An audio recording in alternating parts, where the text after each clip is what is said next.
جی خواتین و حضرات، welcome back after the break. ہمارا پروگرام چل رہا ہے جواں تم چلے ہو کہاں، اور آج ہم بڑے ہی خوبصورت ٹاپک پہ بات کر رہے ہیں جس کا تعلق ہے صلہ رحمی کے ساتھ اور ایک اچھا نرم دل رکھنے کے ساتھ. خواتین و حضرات، نبی کریم صلی اللہ علیہ وسلم کی ایک حدیث ہے طبرانی کی، جہاں پہ آپ نے ارشاد فرمایا کہ تم تب تک ایمان نہیں لاؤ گے جب تک تم دوسروں کے لیے ایک محبت کا اور کمپیشن کا جذبہ نہیں رکھتے.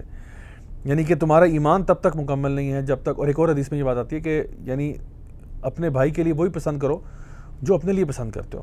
یعنی جب ہم دوسروں کے لیے پسند کرتے ہیں کوئی بھی چیز، تو یہ دیکھیں کہ کیا اپنے لیے بھی وہی پسند کرتے ہیں یا نہیں کرتے. مثال کے طور پہ ہم اپنے لیے پسند کرتے ہیں کہ اگر ہم سے کوئی غلطی ہو جائے، ہمیں کوئی بڑے آرام سے سمجھائے، پیار سے سائڈ پہ لے جائے اور ہمیں گائیڈ کرے کہ بھئی آپ سے غلطی ہو گئی، آئندہ نہ کیجیے گا وغیرہ وغیرہ. لیکن جب کسی اور سے غلطی ہوتی ہے تو ہم اس کو فوراً سنا دیتے ہیں. کبھی کبھار ان کو انسلٹ کرتے ہیں، ان کو تانے دیتے ہیں، ان کو اللہ معاف کرے گالی گلوچ بھی کر دیتے ہیں. یہ ساری چیزیں آتی ہیں، کبھی کبھار مار پیٹ تک بات پہنچ جاتی ہے. لیکن اپنی باری میں کیونکہ غلطیاں تو سب سے ہوتی ہیں، ہر انسان غلطی کرتا ہے، انسان ہے ہی خطا کا پتلا. جب ہم سے غلطی ہوتی ہے تو ہم چاہتے ہیں کہ ہمیں بڑے آرام سے تمیز سے بٹھا کر پیار سے کہا جائے کہ بھائی آپ ویسے بہت اچھے ہیں، آپ کے اندر اتنی اچھی کوالٹیز ہیں، تو یہ چھوٹی سی آپ سے غلطی ہو گئی تو پلیز مائنڈ نہ کیجیے گا، اگر آپ کو ہم انفارم کر رہے ہیں آپ نے برا تو نہیں مانا وغیرہ وغیرہ کر کے ہم سے لوگ بات کریں.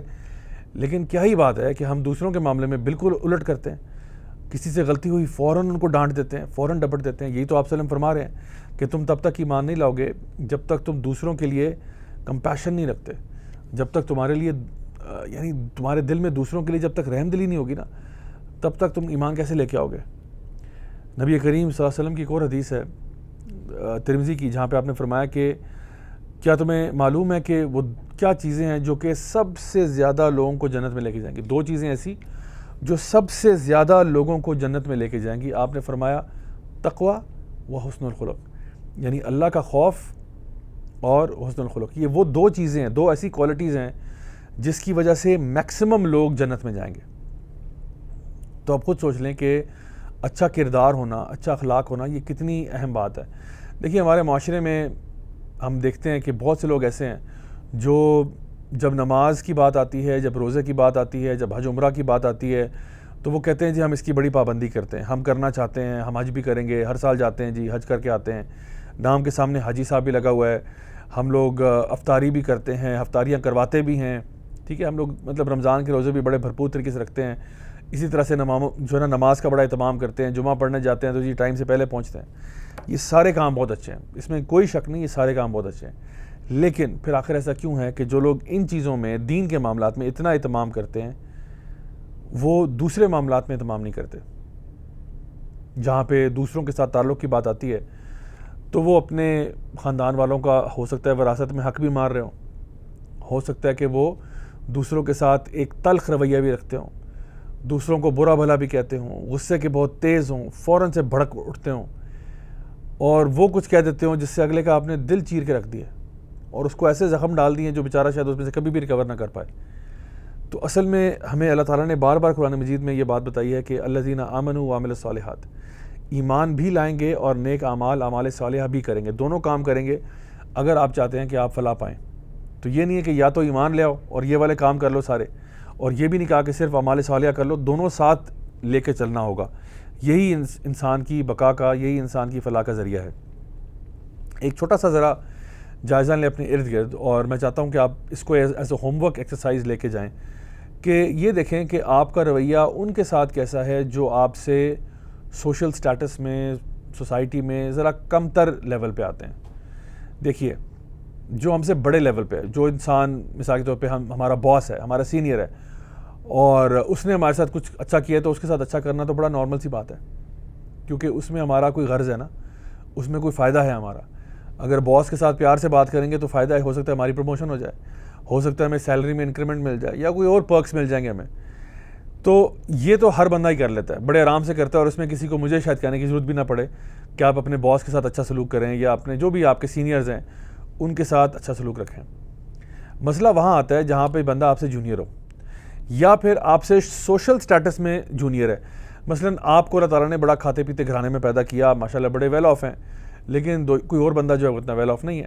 سو جائزہ یہ لینا ہے کہ آپ کا اور میرا رویہ ایک ریسٹورانٹ میں ویٹر کے ساتھ کیسا ہوتا ہے. اس کے ساتھ کیا آپ نرمی اور شفقت سے پیش آتے ہیں، یا کیا آپ اس کو انسان ہی نہیں سمجھتے اور اس کے ساتھ بدتمیزی کرتے ہیں؟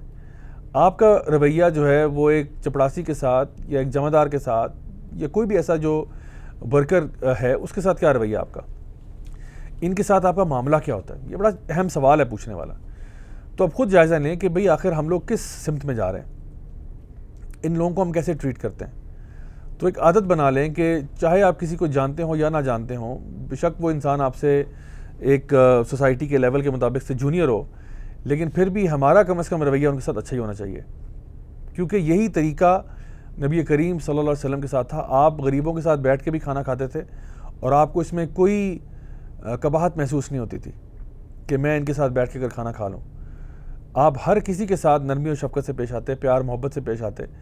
تو اصل میں یہ ہے کہ اگر ہم ایک طرف کہتے ہیں کہ ہم عاشق رسول ہیں، ہم نبی کے امتی ہیں، ہم نبی کی سنتوں کو فالو کرتے ہیں، تو یہ تو بہت بڑی سنت ہے کہ آپ کا کردار اتنا اچھا ہو، جس کی گارنٹی اللہ تعالیٰ نے قرآن مجید میں دی، یہ کہہ کر کہ وَإِنَّكَ لَعَلَىٰ خُلُقٍ عَظِيمٍ، یعنی سب سے عظیم کردار جو ہے وہ نبی کریم صلی اللہ علیہ وسلم کا. اب یہ عظیم کا لفظ جو ہے یہ قرآن مجید میں کئی چیزوں کے لیے استعمال ہوا ہے، ان کی بڑائی بیان کرنے کے لیے. اللہ تعالیٰ نے جہنم کے عذاب کے بارے میں کہا کہ وہ عذاب بڑا عظیم ہے، ٹھیک ہے. اور اسی طرح سے اللہ تعالیٰ نے فرمایا کہ وَإِنَّكَ لَعَلَىٰ خُلُقٍ عَظِيمٍ، کہ نبی کریم صلی اللہ علیہ وسلم کا اخلاق جو ہے وہ کیا ہے؟ عظیم ہے، بہت زبردست اخلاق ہے، بہت زبردست. ہمارے لیے خوشی کی ایک بات یہ ہے کہ اللہ تعالیٰ فرماتے ہیں کہ یا ایھا الذین آمنوا یا ایھا الذین آمنوا اتقوا اللہ حق تقاتہ ولا تموتن الا وانتم مسلمون. ایک اور جگہ ارشاد فرمایا یا ایھا الذین آمنوا اتقوا اللہ وقولوا قولا سدیدا یصلح لکم اعمالکم ویغفر لکم ذنوبکم ومن یطع اللہ ورسولہ فقد فاز فوزا عظیما. فرمایا کہ اے ایمان والو، اللہ تعالیٰ کا تقوی اختیار کرو اور ہمیشہ وقولوا قولا سدیدا، ہمیشہ سیدھی بات کیا کرو. یصلح لکم اعمالکم ویغفر لکم ذنوبکم، اللہ تعالیٰ تمہارے اعمال قبول فرمائے گا، تمہارے گناہوں کو معاف فرما دے گا. اور پھر آگے فرمایا ومن یطع اللہ ورسولہ، یعنی جو اللہ اور اس کے رسول کی اطاعت کرے گا، فقد فاز فوزا عظیما، جو بھی اللہ اور اس کے رسول کی اطاعت کرے گا اس کو ایک کامیابی ملے گی، جو کامیابی کیا ہوگی؟ عظیم ہوگی. یعنی جب بھی آپ اس کی اتباع کریں گے جس کا خلق عظیم تھا، تو آپ کو کامیابی ملے گی جو کامیابی عظیم ہوگی. سبحان اللہ. اللہ تعالیٰ نے نبی کریم صلی اللہ علیہ وسلم کے اخلاق کے ساتھ جو چیز جوڑی ہے نا، جو ایڈجیکٹو جوڑا ہے کہ وہ عظیم اخلاق تھا، خوبصورت اخلاق تھا، وہیں پہ یہ بات ارشاد فرمائی کہ اگر تم اللہ اور اس کے رسول کی اطاعت کرتے ہو تو میں تمہیں کامیابی ایسی دوں گا جو کامیابی عظیم ہوگی. یعنی وہ دنیا کی کامیابیاں کیا کامیابیاں ہیں جو آپ کو آخرت میں ایسی کامیابی ملنے جا رہی ہے کہ جس کو آپ سوچ بھی نہیں سکتے، جس کو آپ وہم و گمان میں لا ہی نہیں سکتے. وہ کامیابی جو ہے اس کا وعدہ اللہ تعالیٰ کر رہے ہیں اگر ہم اللہ اور اس کے رسول کی اطاعت کریں تو، اپنا اخلاق ایسا بنائیں تو، لوگوں کے ساتھ اسی طرح سے شفقت اور نرمی سے پیش آئیں تو. خواتین و حضرات، آج ذرا تھوڑا سا اپنا جائزہ لیجیے گا اور ذرا اپنے پاس نا ایک لسٹ بنا لیں کہ کون سے ایسے لوگ ہیں جو عام طور پہ میرے غصے کا، میرے غضب کا، میرے تانوں کا نشانہ بنتے ہیں.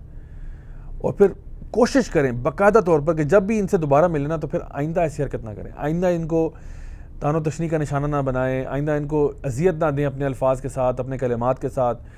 کوشش کریں کہ پیار سے پیش آئیں. اگر کوئی بوڑھے بزرگ ہیں پھر تو خاص طور پہ آپ کو چاہیے کہ آپ جانیں کہ بھئی آج یہ بوڑھے بزرگ ہیں، کل میں نے بھی ہونا ہے. میں اگر ان کے ساتھ سختی سے پیش آؤں گا، کل کو میرے بچے، میری اولاد میرے ساتھ یوں پیش آئیں گے. تو مکافات عمل بھی کوئی چیز ہوتی ہے نا، یعنی جب انسان کچھ ایسے کام کرتا ہے دنیا میں تو اس کو اکثر کا نتیجہ مل جاتا ہے. اللہ تعالیٰ خود قرآن میں فرماتے ہیں کہ وما اصابکم من مصیبت فبما کسبت ایدیکم ویعفو عن کثیر، کہ جو بھی مصیبت تم پہ آتی ہے وہ تمہارے اپنے کرتوتوں کی وجہ سے، تمہارے اپنے اعمال کی وجہ سے، اور اللہ تعالیٰ تو بہت معاف کرنے والا ہے. کہنے کا مقصد یہ کہ انسان اکثر اوقات جب دوسروں کے ساتھ ایسا سلوک کرتا ہے تو کہیں نہ کہیں اس کو اپنے اندر بھی، اپنے فیملی میں سے، اپنے دوستوں میں سے، عزیر و قارے میں سے وہ رویہ دیکھنے کو مل جاتا ہے. تو اسی لیے لوگوں کے ساتھ پیار محبت کے ساتھ پیش آئیں. موطا امام مالک کی بھی حدیث ہے جہاں پہ آپ صلی اللہ علیہ وسلم نے یہ بات ارشاد فرمائی کہ مجھے بھیجا اس لیے گیا کہ میں تمہارے اخلاق کو مکمل کر سکوں، ان کو خوبصورت بنا سکوں. خواتین و حضرات، یہی وہ مشن ہے جس کی وجہ سے نبی کریم صلی اللہ علیہ وسلم کو یہاں بھیجا گیا. جتنی بھی ہماری عبادات ہیں، ہر عبادت کے پیچھے مقصد یہی ہے کہ ہمارے کردار پہ کوئی اثر ہو. نماز اگر ہم پڑھتے ہیں ہمارے اندر خشیت آ جائے، روزہ اگر ہم رکھتے ہیں تو ہمارے اندر تقویٰ آ جائے. اسی طرح سے ہم اللہ کی راہ میں خرچ کرتے ہیں، ہمارے اندر سے جو بھی یعنی بخل ہے وہ نکل جائے، ہمارے اندر سے کنجوسی جو ہے وہ نکل جائے، ہم لوگ جو ہے وہ سخی دل ہو جائیں.